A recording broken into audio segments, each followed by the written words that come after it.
हम देखेंगे कि अम्लीय वर्षा किस तरह से मानव जीवन को प्रभावित करती है और अम्लीय वर्षा का क्या अर्थ होता है और किस प्रकार से उसकी निर्मित पर्यावरण में होती है। अम्लीय वर्षा की परिभाषा अब हम देखेंगे कि परिभाषा क्या है अम्लीय वर्षा की, कि औद्योगिक और जो वाहन है, वाहनों के धुएं के कारण हवा प्रदूषित होती है। ये हम सभी जानते हैं कि जो भी उद्योग स्थापित किए गए हैं उनसे धुएं निकलते हैं, जो भी हमारे वाहनों से धुएं निकलते हैं उसके कारण हमारा हवा जो है वह प्रदूषित होता है। और ऐसी प्रदूषित हवा की विषैली गैसें वाष्प के साथ, जो पानी वाष्प बनकर ऊपर जाता है तो उसके साथ जब ये धुएं जो गैसें हैं, विषैली गैसें हैं, ये रासायनिक प्रक्रिया करती हैं और रासायनिक प्रक्रिया करने के फलस्वरूप यहाँ पे नाइट्रिक और सल्फ्यूरिक अम्ल तैयार होता है और इन अम्लों से युक्त वर्षा को ही अम्लीय वर्षा कहते हैं। अब ये दोनों गैसें जो हैं, नाइट्रिक और सल्फ्यूरिक, यह दोनों जो है नुकसानदायक होती हैं और जिसका प्रभाव मानव जीवन पर और पर्यावरण में दिखाई देता है। अब इसकी निर्मित के लिए एक कंटिन्यूटी में आप एक वीडियो देखोगे जिसमें आपको एकदम क्लियर समझ में आएगा कि किस तरह से पर्यावरण में जो धुआं है, गैस है, यह नाइट्रिक और सल्फ्यूरिक अम्ल बना रहे हैं और वह जो है वर्षा स्वरूप पृथ्वी पर किस प्रकार से गिरती है। एसिड रेन यानी अम्ल वर्षा को बारिश या कोहरे के रूप में परिभाषित किया जा सकता है, जो प्राकृतिक रूप से अम्लीय है यानी एसिडिक है। मूल रूप से एसिड रेन तब होती है जब कार्बन डाइऑक्साइड यानी CO2 एंड सल्फर डाइऑक्साइड यानी SO2 और नाइट्रोजन ऑक्साइड यानी NOx जैसी खतरनाक गैसें वर्षा के साथ रासायनिक प्रतिक्रिया करती है। वायुमंडल यानी एटमॉस्फेयर में कार्बन डाइऑक्साइड के फैलने के पीछे कारखानों से तथा वाहनों से निकलता धुआं है। जब ये गैसें वातावरण में प्रवेश करती है तो वे जंगली रसायनों और कार्बोनिक एसिड, सल्फ्यूरिक एसिड और नाइट्रिक एसिड जैसी एसिड बनाने के लिए शुद्ध बारिश के पानी से मिलकर रासायनिक प्रतिक्रिया करती है, जिसके फलस्वरूप एसिड रेन यानी अम्लीय वर्षा का निर्माण होता है। अब हम जानते हैं एसिड रेन के कारण। प्रदूषण के बढ़ते स्तर के परिणाम स्वरूप एसिड रेन उत्पन्न होती है। बड़े शहरों जैसे बेंगलुरु, मुंबई और नई दिल्ली आदि में एसिड रेन होना काफ़ी आम बात है। ऐसा तेज़ी से होता है औद्योगिकरण और शहरीकरण के कारण है। एसिड रेन और उसके खतरनाक प्रभाव किसी एक निश्चित क्षेत्र तक ही सीमित नहीं है। जैसे ही हवा चलती है वो अपने साथ एसिड रेन में मौजूद खतरनाक रसायनों को दूर स्थानों तक ले जाती है। वैज्ञानिक भी इस बात से सहमत है कि तेल और प्राकृतिक गैस जैसे जीवाश्म ईंधनों का जलना एसिड रेन का एक प्रमुख कारण है। इसलिए वे कारखाने जो ऑटोमोबाइल उद्योगों, पेपर उद्योगों और रासायनिक उद्योगों में जीवाश्म ईंधन का उपयोग करते हैं, उन्हें हानिकारक गैसों के उत्सर्जन को कम करना चाहिए, जिससे बारिश में एसिड की मौजूदगी की प्रतिशत कम हो जाएगी। अब हम जानते हैं कि एसिड रेन के प्रतिकूल प्रभाव क्या है। एसिड रेन के कई प्रतिकूल प्रभाव हैं, जिनका वर्णन मैं इस बात में आगे करूँगा। झीलों और नदियों के पानी में जब एसिड रेन से बरसा पानी मिल जाता है तो वहाँ जलीय जीवन की कोई गुंजाइश नहीं बचती। एसिड रेन पारिस्थितिकी तंत्र के जलीय आवास को प्रभावित करती है। झीलों, नदियों और अन्य मीठे पानी के निकायों के अधिक अम्लीय बनने के कारण इनके जल में रहने वाले पानी के पशुओं और अन्य जलीय पौधों की संख्या और कम हो जाती है।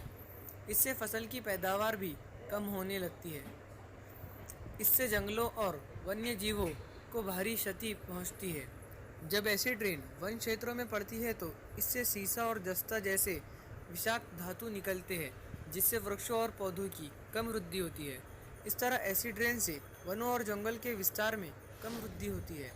संक्षारक होने के कारण यह भवनों और बुनियादी ढांचे को व्यापक नुकसान पहुंचा सकती है। इसका एक महत्वपूर्ण है ताजमहल की इमारत, जिस पर एसिड रेन से चढ़ता जंग साफ देखा जा सकता है। एसिड रेन मनुष्यों को भी प्रभावित करती है। एसिड रेन के कारण त्वचा पर दाने निकलना, खुजली चलना, बालों का झड़ना और श्वास संबंधी समस्याएं हो जाती है। एसिड रेन से हृदय यानी दिल और फेफड़ों की समस्याएं हो सकती है। एसिड रेन के कारण जहरीले धातुएं भूमिगत पेयजल स्रोतों में मिलकर भूमि की पानी को मानव उपयोग के लिए अयोग्य बना देती है, जिससे हम पिएंगे अगर तो हमारी बॉडी में नुकसान पहुंच सकता है। अब हम जानते हैं कि एसिड रेन के क्या क्या उपाय हैं। अधिकांश कारखानों को अब स्क्रबर्स से लैस होना आवश्यक है। महंगा होने के बावजूद कोयले को जला दिया जाता है, जिससे उसमें मौजूद सल्फर डाइऑक्साइड की अधिकतम मात्रा खत्म हो जाती है। स्क्रबर्स में पानी और चूने के मिश्रण से जहरीली गैसों का छिड़काव किया जाता है, जिससे लाइम वाटर बनता है, जो कि गाढ़ा कीचड़ के रूप में जाना जाता है। झीलों के पानी में मौजूद अम्लता का दूसरा समाधान चूना है। चूना बहुत क्षारीय है, इसलिए जब झीलों में डाला जाता है तो यह अम्लता को साफ कर देता है। इस प्रक्रिया की एक ही समस्या की है कि यह बहुत महंगी है तथा केवल एक अस्थायी समाधान है। एसिड रेन यानी अम्ल वर्षा का अन्य समाधान उत्प्रेरक कन्वर्टर है, जो सभी कारों, बसों, ऑटो और अन्य सड़क परिवहन के लिए आवश्यक है। कन्वर्टर को धुएं के निकासी पाइप पर लगाया जाता है, जिससे धुआं इस निकासी पाइप से होकर गुजरता है। वह उत्प्रेरक converter nitrogen oxide, carbon dioxide और अपरिवर्तित हाइड्रोकार्बन जैसे गैसों को शुद्ध वायु में परिवर्तित करता है। तो आपको ये अम्लीय वर्षा का दुष्परिणाम क्या दिखाई देता है? तो अम्लीय वर्षा का दुष्परिणाम, सर्वप्रथम अम्लीय वर्षा के कारण नदी, तालाब, झील, जलाशय आदि जल स्रोतों का पानी जो है वह प्रदूषित हो जाता है, क्योंकि इसमें अम्ल की मात्रा बढ़ जाती है, क्षारीय हो जाती है। इसके कारण ऐसे जलाशयों की मछलियाँ, जो जलचर प्राणी पाए जाते हैं, जो मछली हैं, वो सभी मर जाते हैं, क्योंकि यह अम्लीय वर्षा होती है, अम्ल होता है। इसके अलावा अम्लीय वर्षा के कारण मिट्टी पर भी दुष्प्रभाव पड़ता है, अर्थात वह जो है मिट्टी के जो सूक्ष्म जीव होते हैं, जो कि मिट्टी में सहायक होते हैं, मिट्टी के लिए मिट्टी को उपजाऊ बनाते हैं, तो ऐसे सूक्ष्म जीव भी मर जाते हैं। अगर मिट्टी अम्लीय हो जाती है तो उसकी उर्वरता, उसकी जो उपजाऊता है वह बिल्कुल कम हो जाती है, और जिससे पेड़ पौधों का विकास नहीं हो पाता है। अम्लीय वर्षा के कारण इमारतों, लोहे के पुलों और परिवहन मार्गों तथा शहरों में स्थापित किए गए विभिन्न पुतलों पर रासायनिक क्रिया होती है। जो भी इमारत, बिल्डिंगें दिखाई देती हैं, इसके अलावा लोहे के साथ वो प्रतिक्रिया करता है, रासायनिक प्रक्रिया करता है। इसके अतिरिक्त जो भी पुतले हैं उन पर भी यह रासायनिक प्रक्रिया करता है और उन्हें क्षति पहुंचाता है।